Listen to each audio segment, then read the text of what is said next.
You guys are telling me that you seen me. Take a look at that picture.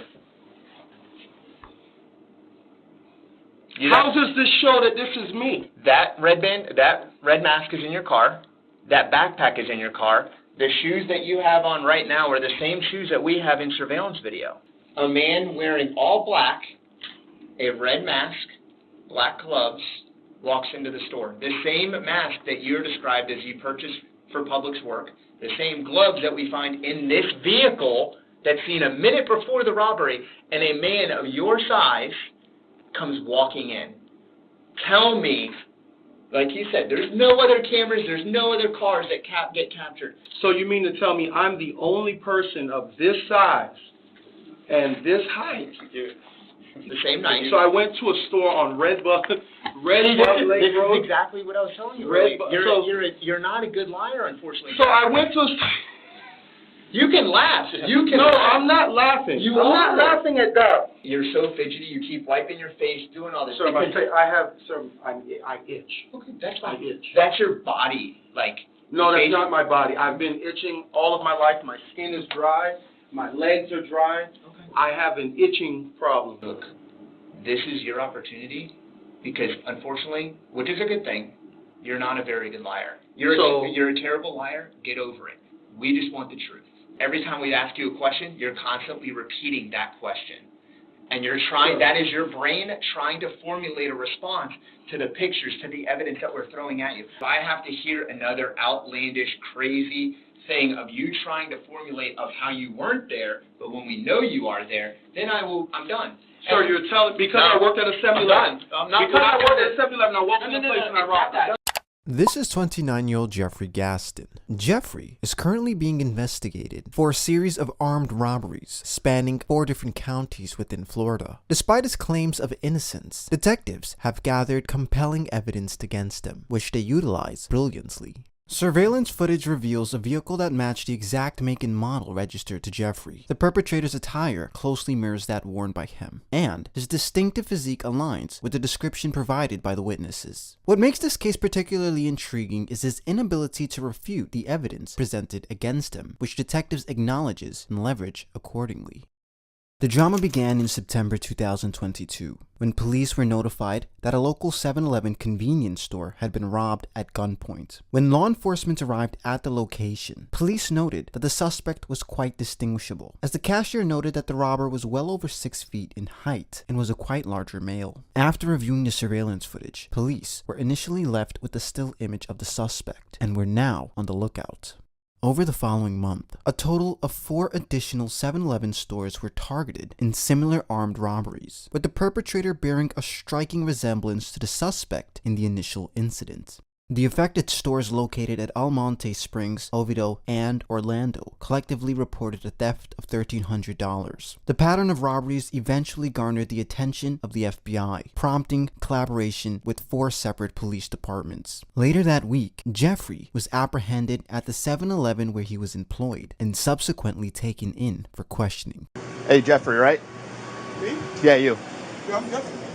Put your hands behind your back, man. What did I do? You're under arrest. For what? Put your hands behind your back. We'll explain to you in a second, all right? Do me a favor. Hey, What am I under arrest for? What did I do? Jeffrey, We'll put the chicken wing down. Okay? Okay, let me.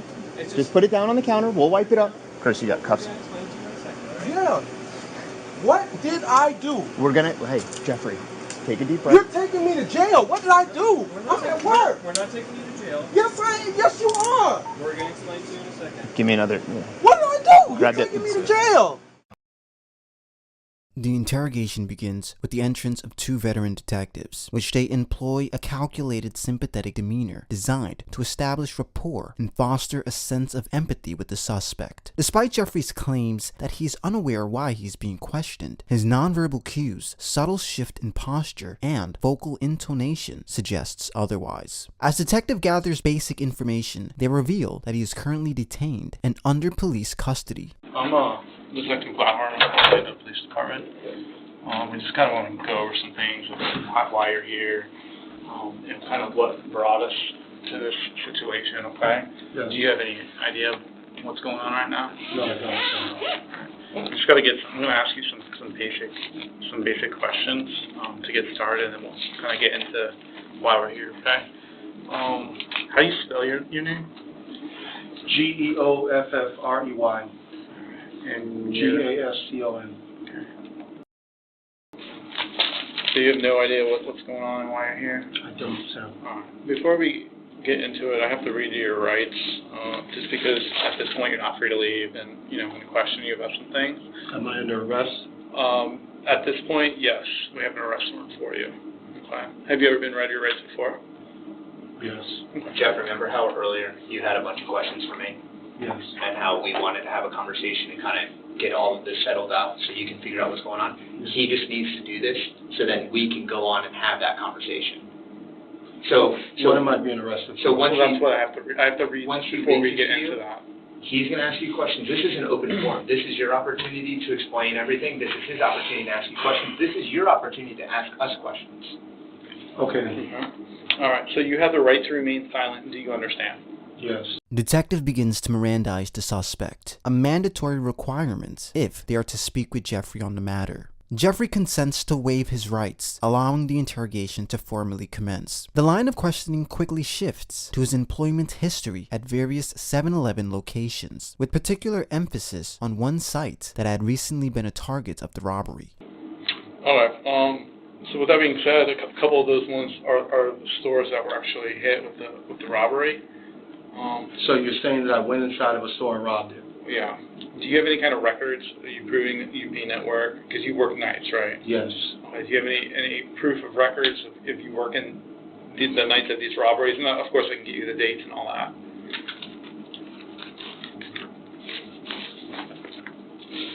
I mean, I don't know. I'm not So sure. listen. This, at the end of the day, Jeffrey, Yes. this isn't a matter of who did it. This is a matter of why you did it. I can understand the backstory because I'm probably sure you're hard on money. You need money, and Sir, I don't. I'm trying to figure out what's going on. Well, we're discussing that right now. Okay. I told you that You said several 7-Elevens throughout Central Florida have been hit with the same person that matches your description to a T. Okay. We found the red mask in your car. We found the backpack in your car. We searched your house. I have found letters with you writing stuff down like, hey, I'm tight on money. I don't know if these two jobs or going, to make it. So we know it's you, but listen, no one got hurt, right, Jeffrey? No one got hurt. Okay, so because I'm tight on money, because of Jeffrey, I have your car going to and from it. We have so you have much, my car yes, going to and yes, from. we have so much evidence right now. Okay. But the thing is, there's two things I want to get to. One, no one got hurt. Okay. Sir. No one got hurt. No weapon was fired. Nothing like that. Okay. And then two is why is really. So you searched my house. Yes. So, and you found letters in my house saying that I was tight. Yes, I talk to people. Mm-hmm. I'm tight on money. That doesn't mean I'm going around robbing people. but But the that's stuff not what in that your means. car suggests that. What stuff in my car? I just said we found a backpack. We found a mask. Okay. So just the other day, you walked into the 7-Eleven over off of Popcove Island with a backpack on. No, I did not. We have you watching you on video, Okay. showing the clerk how to open the drawer. Right, sir. That's me. That is you? So you're saying that's me? You just said that was you. No, I was saying that sarcastically. Okay. You're saying that was me. We know that it's showing. you. Okay. The detective surprisingly shifts tactics, switching from the typical rapport building phase to immediately confronting Jeffrey with the overwhelming evidence gathered against him. Unbeknownst to him, although law enforcement lacks a clear image tying him directly to the crime, multiple converging elements of the evidence greatly implicates him in the investigation, which detectives attempt to get Jeffrey to understand. Because the backpack is in your car, the mask is in your car, the gloves Sir, are in your car. If you search my vehicle, Yes. I used to work for Publix, the Okay. distribution center. I worked I worked sanitation in the freezer. Okay. We had to purchase a mask. What kind of mask was it? It was like a Pooh Shiesty mask. What color Which was is- it? The mask is red. So that is your mask. That's the mask you guys found in the car. That's the one that you're saying is in the car. Okay. When did you work at Publix, sir? This was earlier this year, between December and February, well, what is So December last year? December of last year? 21 Yep. to around December to March. So March 22. In the back of my vehicle, there is a suit that we had to wear. They didn't ask for it back. I didn't return it. My ID is in that car from Publix. It's in the trunk area. Sure. We had to put on a mask. We had to wear gloves. And we had to put on this suit because we are in the freezer. Right. I understand that. That's where we're at. That's the reason for the mask. Which Publix was it, sir? This was the Publix Distribution Center on Hazeltine National Road. Okay. And when's the last time you worked there? This was months ago. So you haven't worked there since then? No, I haven't. Okay, but you bought that stuff and had that stuff for that job? Yes. Okay, I see what you're saying. Yes, that's the stuff I had. So, listen, I get you had that, but you have to understand, unfortunately, due to your stature, you stick out. I understand that. You stick out. There aren't many people that are 6 foot to 6'1" that are your size. I'm telling you, this is the 21st century. There's cameras everywhere. Everything is recorded. I mean, we want to understand the backstory behind Jeffrey. We get it. Like Detective Gladhorn said here, nobody got hurt. Sir, I'm not studying that. You guys are telling me that you see me. Take a look at that picture. How does this show that this is me? That red mask is in your car. That backpack is in your car. The shoes that you have on right now are the same shoes that we have in surveillance video. It could be argued that Jeffrey's reaction to these accusations mirrors that of an innocent individual. However, in contrast, law enforcement has been investigating this case for over a month, with the FBI providing crucial assistance. The detectives attempt to make Jeffrey comprehend the weight of the circumstantial evidence that is accumulated against him and tries to find a concrete motive for his actions. It's crushing you because it's all coming to fruition now. You're like, excuse my French, you're like, oh, fuck. That's what your brain is doing, because every time something new is presented, you repeat this question that he asked. Sir, you're telling me because my car is driving around the city that I am going into 7-Elevens and robbing them. You Jeffrey, said that Jeffrey, can because go ahead. This car, your car, right? Yes. You know where this is, this area around Smith Yes, Street? College Park. Right, okay. Your car was there at 3:49. Okay? My car was in this area. Yes, it's right here. This picture is from it's a video. This still picture from this video is at 3:49. Yes. What were you doing there at 3:49?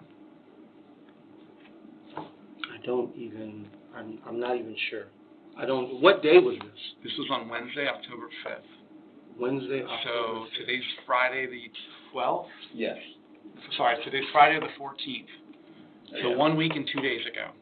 So a week and 2 days Right. ago, I went to Smith Street. I was around College Park. I went to Smith Street to a 7-Eleven and robbed it. Is that what you're telling me? Yes, sir. But I'm giving you the opportunity to explain yourself why you were there. If you say you were just driving around, but you haven't done that yet.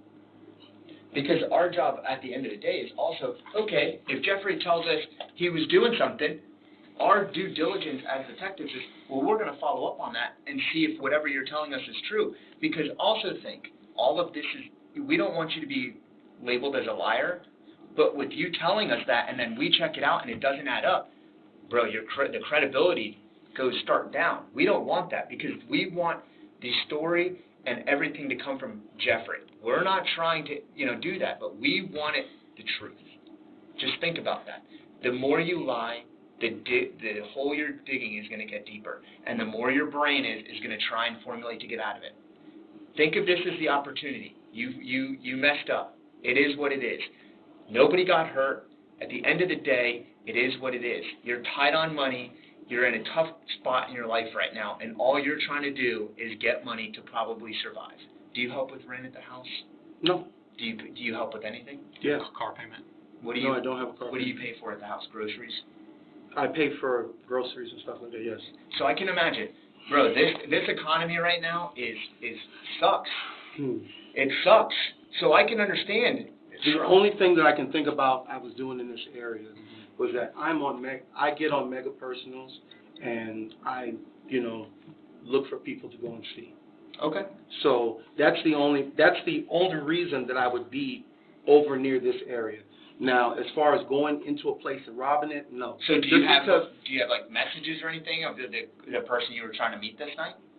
They're in my phone. Okay. Can we look at those messages? Cause you have my phone. I have your phone. I'll bring it in here because I want to see the messages of who you're talking to, so we can see that. Listen, we're not here to say. If you go ahead. I don't know how long Abdul had that store. So all that I ask is, which phone did you talk to somebody on that? I use both. Okay, so what's the phone number for this phone, so we can establish that? Yes. Okay, and what's this phone? Which phone do you usually use to communicate with these people on? Both. Both? Okay. On this night, which phone do you remember using? I don't remember which phone. I use both phones every night. Okay. So let's start with this one. Okay? What was the number for the black one? I'm just going to leave it flat on the table. Okay. I'm going to ask that you don't go in and start hitting anything or anything like that. So I'm going to just direct me. At any time, tell me where to go. As detective reviews Jeffrey's phone records in an effort to corroborate his alibi, they are unable to uncover any substantial evidence to support his claims. Aware of Jeffrey's known activity involving the solicitation of local prostitutes, the detective reassures him that this particular matter is not their primary concern at the moment. Now, like I explained to you, I want you to tell us the truth, because I don't see any messages back. Okay? Okay, so Do you know who that is? Who's that number? that's somebody on Mega Personal. And I want to preface this. I don't want you to be concerned. We're not those kind of cops. I don't care if you're picking up girls. We don't. I don't care. That's not why we're here. So, with that being said, now that leaves another gap. Do you see what I'm saying here? I understand that. Okay. But at the same time, What? because you've seen my car in certain locations, you're telling me, and because you said that you went in my house, you read letters and stuff like that saying that I went, because I'm tight on money and stuff like that, I went inside 7-Elevens and robbed them. All right, so let me ask you something, because you've asked me several times if I thought that was you going into that 7-Eleven. And I'm going to be specific about this College Park one, okay? The answer you is yes. So I'm going to ask you straight up, was that you in the 7-Eleven? No. Okay. So College Park, cameras everywhere, right? Yes. This car passes one of the cameras. You do a full circle around the 7-Eleven, right? Remember that? There's a big U-turn. Let's see if I have a map here. You do a full circle. There's cameras on each side of that, right?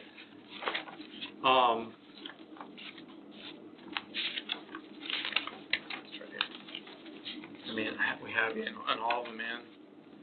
It's not worth it to keep digging this, man. It's not. Oops, I don't have it right here. And where are these letters you said you found in my house? They're in your room. One was in a blue notebook. And who was this letter to? Just on a notepad. It wasn't a certified letter to somebody. All right, so the 7-Eleven in College Park, it's got that kind of V shape where you one way each way, right? So Yeah. You remember circling back around? I went in a circle. Okay, so you went in a circle. On the other side of that street, are you familiar with the street? It's Rio Grande. Is kind of where the daycare is. Yeah. Okay, there's not one car that goes past that intersection, the one-way direction on Princeton, until after the robbery. Your car's the only one, and it doesn't pass that intersection until after the robbery, like 2 minutes. I'm just trying to figure. So how does that mean? How does that mean I robbed it? But you gotta understand. How does that mean I robbed the place? Just because. Because then a minute later, a man wearing all black, a red mask, black gloves, walks into the store. The same mask that you're described as you purchased for Publix work, the same gloves that we find in this vehicle that's seen a minute before the robbery, and a man of your size comes walking in. Tell me, like you said, there's no other cameras, there's no other cars that get captured, but magically this store gets robbed a minute later after your car is seen circling it, and the same person wearing an all black. So you mean to tell me I'm the only person of this size and this height that went inside of a 7-Eleven to rob because my car was there? It's not just your car. It's everything put together. It's like what we do is a big puzzle. So when all the puzzle pieces, I mean, you're familiar with puzzles. Once all the puzzles come together, it creates a nice picture. And what we've done is we've put all the puzzle pieces together. Yeah. We've got this nice, like, I don't want to say nice, but we've got this picture of what is happening. And it's everything is out there. It's there. So there's no sense in Jeffrey in running from it. This is reality. You're an adult. This is what's happening.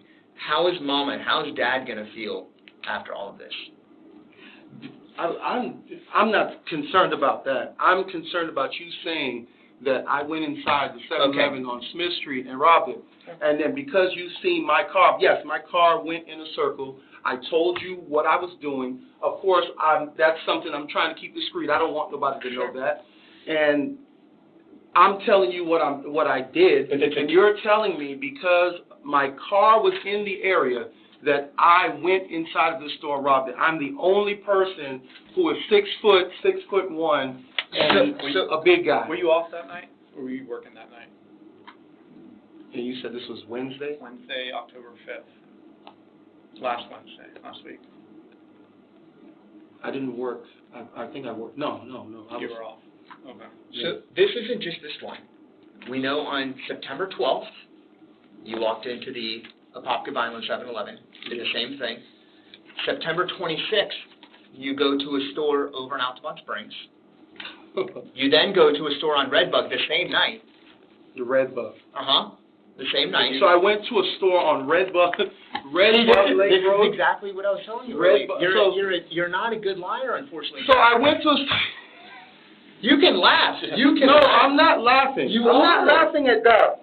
At this point of the interrogation, it has become increasingly evident that Jeffrey has yet to offer any substantive refutation of the evidence presented against him. In the nuanced landscape of criminal interrogations, guilty suspects often attempt to construct a plausible narrative supported by controlled kinesics. However, in this instance, Jeffrey appears incapable of fabricating a credible explanation. Because you told me I went inside Altamont. You go to an Altamont store, then you go to a Seminole County store the same night. Then, October 5th, the College Park one, and then what? Just 2 days ago, you go back into the one on 535, because I can see you walking down 535, I see you walk into the business, you get a couple drinks, you get a blunt wrapper. I don't even smoke. What am I doing with a blunt wrapper? I don't know. I don't even smoke. I've never smoked a day in my life.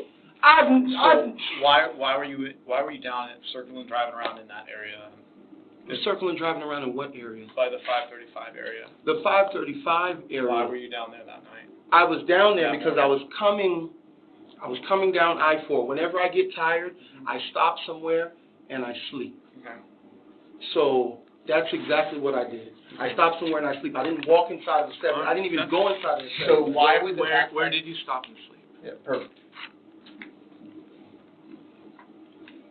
I stopped and slept near 535. Near the gas station at 535? Do you have an intersection or a business? What business was it? It wasn't a business. It was the side of the road. Was it an apartment complex? No. Okay. It wasn't an apartment complex. So listen how outlandish that sounds. Listen. So a person cannot Jeff. get tired. Jeff. Come on, man. So a person can't get tired. They can. You just happen to be in the same area that night as well? Jeff, come on, man. So I can't. A person can't drive. A person can't drive around. All right. A person can't If drive they can't around. drive around, tell me what person knows how to unlock a cash register at a 7-Eleven. I can tell you I don't. Do you? at a 7-Eleven, there are buttons on the register to show you that. So obviously you know how to do that. I work there. You know I know how to do it because I work there. And you've worked at this store before. I've worked at that. All the registers are the same. They use the same POS system. Okay. All of them are the same. So They're all the same. okay. I can tell that this is definitely it's going to come to you no matter what. Because you're so fidgety, you keep wiping your face, doing all this. Sir, I itch. Okay, that's fine. I itch. That's your body, like.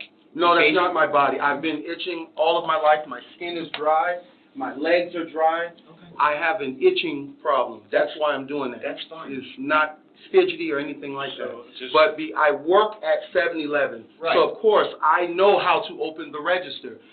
All the Which is POS plainly systems, obvious. all the POS systems at 7-Eleven are the same. The detective makes a critical behavioral observation, which Jeffrey swiftly deflects. Whether or not his response holds merit, such evasive conduct is often indicative of guilt, serving as a potential red flag in the context of investigative psychology. Really, we're not trying to hide anything or beat around the bush. Like, My phone pinged in an area that I drove 5 areas. that I drove by. I didn't drive. My phone pinged. Listen. My phone pinged. Wait, hold on. We've been doing my this for phone, an hour and a half. My phone pinged in an area that I drove by, and suddenly I robbed it. Listen. I don't want to hear any BS more stories. I'm done. If you want to tell us the truth and what happened, I am all ears and to have a discussion with you. But if I have to hear another outlandish, crazy thing of you trying to formulate of how you weren't there, but when we know you are there, then I'm done. Sir, you're telling because I worked at a 7-Eleven. Because I worked at a 7-Eleven, I walked in the place and I robbed it. It's everything together. It's everything It's together. the mask. It's the gloves we found. It's the cash we found. It's the backpack we found. Your phone in there. Sir, your car. Because I have cash, I robbed the place. Stop. Because I have cash, Jeff. I robbed the place. Because I have cash. I No. do have It's not because you robbed it. It's not because of the cash. It's because your clothing, your car, it's everything. Cell phone. It's everything. My cell phone pinged in the area I drove by. I drove by the area. It's different times. What are the odds that? And the shoes you're wearing today are the same shoes that are seen in the robbery from 2 days ago. Sir, so these are So we're taking your shoes and we're taking your pants. what you need to take my shoes and my They're pants evidence. for? Jeffrey. So because you know how many people have these shoes? I use these shoes to work here. We're trying to calm this down and leave, and you're getting all amped up when we're trying to leave. So if there's something you need to tell us to get off your chest, Sir, now's the time to do it. because I told you, as of now, you have 1 count in armed robbery. Tomorrow you will have 2 more, and by Monday you will have 5 total. Okay, so you're gonna be at 33rd for a minute. Okay, if you want to write an apology letter, 7-Eleven, Sir, I didn't rob a Well, place. Do you want to talk to the FBI and tell them? Go ahead. All right, sounds good. All right, good luck. Okay. All right, then. Oh, and also a heads up, Orlando Police Department is taking both of your phones as evidence Why are they taking both of my phones? because they're evidence in a crime. It's just one of those puzzles. Because my phone pinged. My phone has nothing to do with this. We have about, I would say, 18 puzzle pieces and a 20-piece puzzle. Okay. I think your phone's going to give us the rest. My phone has nothing to do with it. Jeff, my name is John Hannigan, specializing with the FBI. I've been listening to everything going on, and there's nothing really I can say, and I know you're hung up on the cell phone and some of the other evidence, but I just want to let you know, I'm going to go do a search warrant on both of those phones, and I'm going to put that phone at all 5 of those robberies, okay? Just something to think about. And I am not by any means making any promises or anything like that, but you have been absolutely zero cooperation, which I get. Like, there's a lot going on right now. But when we find out that you are lying, we don't get breaks. And lying to me is a 5-year felony as a federal agent. Just so you know.